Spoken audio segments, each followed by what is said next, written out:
বিচার বিভাগটা যাতে কোনো মতে কলুষিত না হোক এই কারণেই আমি সাময়িকভাবে যাচ্ছি।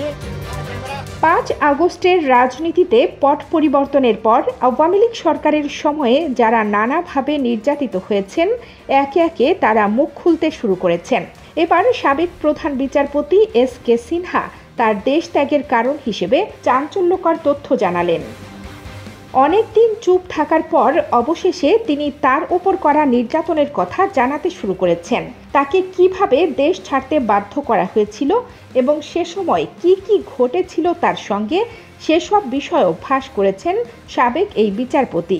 সম্প্রতি ভিডিও কলের মাধ্যমে বিদেশ থেকে একটি সংবাদ মাধ্যমকে দেওয়া সাক্ষাৎকার দেওয়ার সময় এসব ফাঁস করেন। এস.কে. সিনহা জানান, ৭ বছর আগে জোর করে দেশ ছাড়তে বাধ্য করেছিলেন সাবেক প্রধানমন্ত্রী শেখ হাসিনা। হাসিনা তাকে প্রচণ্ড চাপের মধ্যে রেখেছিলেন এবং ডিজিএফআই সদস্যদের দিয়ে তাকে দেশ ত্যাগ করতে বাধ্য করেছিলেন। তিনি বলেন, শেখ হাসিনার নির্দেশ ও হস্তক্ষেপ উপেক্ষা করে তিনি বিচার বিভাগের স্বাধীনতার জন্য লড়াই করেছিলেন বলেই তাকে দেশ ছাড়তে বাধ্য করা হয়। তিনি আরও বলেন, বাংলাদেশে তার শেষ দিনগুলো ছিল খুবই ভয়ঙ্কর, যা ভাষায় প্রকাশ করার মতো নয়। এটা কেবল উপলব্ধি করা যায়। তিনি প্রধান বিচারপতি ছিলেন, তাই তাকে গৃহবন্দী করে রাখা হয়েছিল। কারোর সঙ্গে যোগাযোগ করতে দেওয়া হয়নি।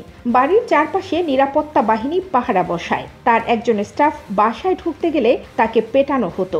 ডিজিএফআই এর তৎকালীন প্রধান সাইফুল আবেদিন মধ্যরাতে তাকে বিরক্ত করতেন এবং পদত্যাগ করে দেশ ছাড়ার জন্য চাপ দিতেন। ২০১৭ সালের ৩ জুলাই তৎকালীন প্রধান বিচারপতি এস.কে. সিনহার নেতৃত্বাধীন আপিল বেঞ্চ রায় সংবিধানের ১৬ সংশোধনী বাতিল করে রায় দেন। এর ফলে সুপ্রিম কোর্টের বিচারকদের অসদাচরণ তদন্ত ও অপসারণের সুপারিশ করার ক্ষমতা সুপ্রিম জুডিশিয়াল কাউন্সিলের হাতেই ফিরে আসে। বিচারপতি সিনহা বলেন, ২ জুলাই তৎকালীন রাষ্ট্রপতি আব্দুল হামিদ তাকে প্রধানমন্ত্রী শেখ হাসিনা, বর্তমানে পুলিশ হেফাজতে থাকা আইনমন্ত্রী আনিসুল হক এবং অ্যাটর্নি জেনারেল মাহবুবে আলমের সঙ্গে বৈঠকের জন্য বঙ্গভবনে ডেকে পাঠান। তিনি বলেন, বৈঠকে শেখ হাসিনা তাকে পরদিন সরকারের পক্ষে রায় দিতে বললেও তিনি বিচার বিভাগের স্বাধীনতার স্বার্থে তা প্রত্যাখ্যান করেন। এক পর্যায়ে প্রধানমন্ত্রীর সঙ্গে বাকবিতণ্ডা চরমে ওঠে এবং তিনি হাসিনাকে বলেছিলেন যে তিনি এখনই পদত্যাগ করবেন। তখন হাসিনা তাকে পদত্যাগ না করার অনুরোধ করে বলেছিলেন, পদত্যাগ করলে জনগণ এটা খুব খারাপভাবে নেবে। এইসব টানাপোড়েনের মধ্যেই ২০১৭ সালের ১৩ অক্টোবর রাতে ঢাকা ত্যাগ করেন বিচারপতি সিনহা। বিচারপতি সিনহা অন্তর্বর্তী সরকারের প্রধান উপদেষ্টা নোবেল বিজয়ী অধ্যাপক মোহাম্মদ ইউনুস এবং প্রধান বিচারপতি সৈয়দ রেফাত আহমেদকে অভিনন্দন জানান।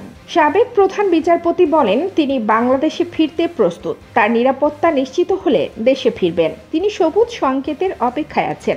২০১৭ সালের ১১ নভেম্বর বিদেশে থাকা অবস্থায় প্রধান বিচারপতির পদ থেকে পদত্যাগ করা বিচারপতি সিনহা অর্থ পাচারের ৩টি মামলায় অভিযুক্ত।